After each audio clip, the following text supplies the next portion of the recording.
photo, U.S. House of Representatives. By the time the House voted to impeach Donald Trump in mid-December, a grim anticlimactic feel had settled upon the proceedings.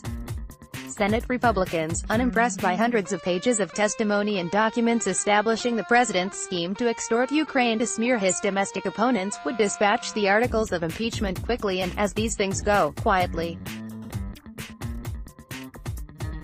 This was their strategy all along: strip away the drama and turn impeachment into yet another partisan squabble, rather than a historic judgment on Trump's unfitness for office. Their plan is to smother it with sheer boredom. They may still succeed. But a series of revelations in the intervening month has opened up surprising new avenues of inquiry, forcing Republicans either to allow new evidence at the Senate trial or to openly cooperate in a cover-up. So far, Republicans have dismissed the new evidence with juvenile logic games. If the existing case is strong, there's no need for the judge and jury to reopen the investigation. If the existing case is weak, House Democrats should not have impeached in the first place, said Senate Majority Leader Mitch McConnell. Obviously, the strength of evidence is a continuum, not a binary choice of either strong or weak. It can be strong enough to satisfy House Democrats yet not strong enough for Senate Republicans, in which case the higher bar merits additional evidence. Senator Susan Collins expressed her lack of interest in new documents furnished in January by wondering why the House did not put that into the record and it's only now being revealed. When a reporter replied that the documents had been blocked until then, she shot back, "Well, doesn't that suggest that the House did an incomplete job, then? The more new evidence of guilt that is revealed, the more evidence there is that the prosecution is weak. Therefore, it should be ignored." Trump's impeachment articles have two counts: first, abuse of power by manipulating foreign policy for personal gain, and second, obstruction of Congress by wholesale stonewalling. House Republicans essentially used the second count to negate the first. By seizing on tiny gaps in the evidentiary record, gaps that existed because Trump refused to release any testimony or documents, they denied Trump had withheld a meeting and military aid from Ukraine in order to force investigations. Since then, evidence, some pried loose by lawsuits, has dismantled those defenses. A batch of emails released in late December showed the Office of Management and Budget ordered a freeze on aid almost immediately after Trump's phone call with Ukraine's president. Then, in January, another tranche of emails found the Defense Department raising concerns about the freeze's legality. Weeks later, the Government Accountability Office deemed the freeze illegal, making moot the defense that Trump hadn't technically violated laws. Also this month, former National Security Advisor John Bolton, who had refused to testify before the House, announced his willingness to testify in a Senate trial. The most explosive revelations came from a trove of documents turned over by Parnas, a small-time hustler who was recruited by Rudy Giuliani to help run Trump's extortion scheme.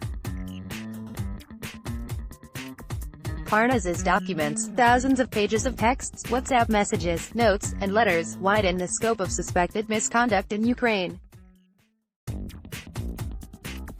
They show him explicitly discussing firing the U.S. Ambassador, Marie Yovanovitch, in return for then Ukrainian Prosecutor General Yuri Lutsenko's supplying dirt on Biden, whom Lutsenko describes frankly and revealingly as your opponent.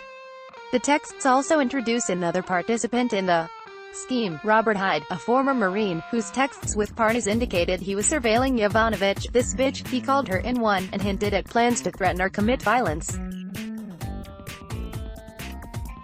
Hyde, a Republican congressional candidate from Connecticut, has a history of erratic behavior, including alleged stalking and harassment, and was involuntarily committed to psychiatric treatment after an incident at the Trump National Doral Resort in May. Parnas has dismissed those texts as unserious boasts, perhaps because they were, or perhaps because they incriminate him in a violent plot. Yovanovitch fled Ukraine on the next plane after being warned of an imminent threat. Hyde has also visited Trump's White House and been photographed with the president at least 8 times. The unresolved details of how Parnas got involved, and who paid for his work if he did any, might be illuminating. Parnas' physical evidence also corroborates his claims in the media that Trump approved his activities. President Trump knew exactly what was going on, he said in a primetime interview with Rachel Maddow on January 15. Based on his sensational claims alone, Parnas may come off as an unreliable narrator, someone looking for a life raft after a federal indictment. But Parnas' WhatsApp messages prove he was in the loop. He sent the text of an op-ed by John Solomon, a right-wing journalist who worked closely with Trump's allies, to Letsenko 4 days before it was published and knew about Yovanovitch's firing a day in advance. "The bomb is dropping tomorrow," he wrote in a message to another Giuliani associate, GOP donor Harry Sargent III. He has a letter from Trump attorney Jay Sekulow to former Trump lawyer John Dowd saying, "The president consents to allowing your representation of Mr. Parnas." The White House has predictably dismissed Parnas' credibility in the same terms it uses when other Trump flunkies rat him out. "This is a man who is under indictment and who's actually out on bail," said White House Press Secretary Stephanie Grisham. "This is a man who owns a company called Fraud, Inc. On a federal political contributions form, Parnas actually listed his employer as Fraud Guarantee rather than Fraud, Inc., which sounds only slightly more savory. Perhaps the most damning specimen in the Parnas collection is a letter of introduction from Giuliani to Ukrainian President Volodymyr Zelensky. Giuliani wrote that he was representing Trump as a private citizen, not as President of the United States, and that he was doing so with his knowledge and consent, perhaps sensing that the arrangement would strike Zelensky as untoward. Giuliani assured him it is quite common under American law. It is, of course, extremely uncommon under American law for the president to have a private attorney negotiate on his behalf with a foreign head of state. One reason is that a personal lawyer might use the foreign policy capital of the U.S. government not on behalf of the national interest but for the president's personal gain. Another reason is that a private lawyer, not being paid or vetted by the government, might be beholden to some other financial interest.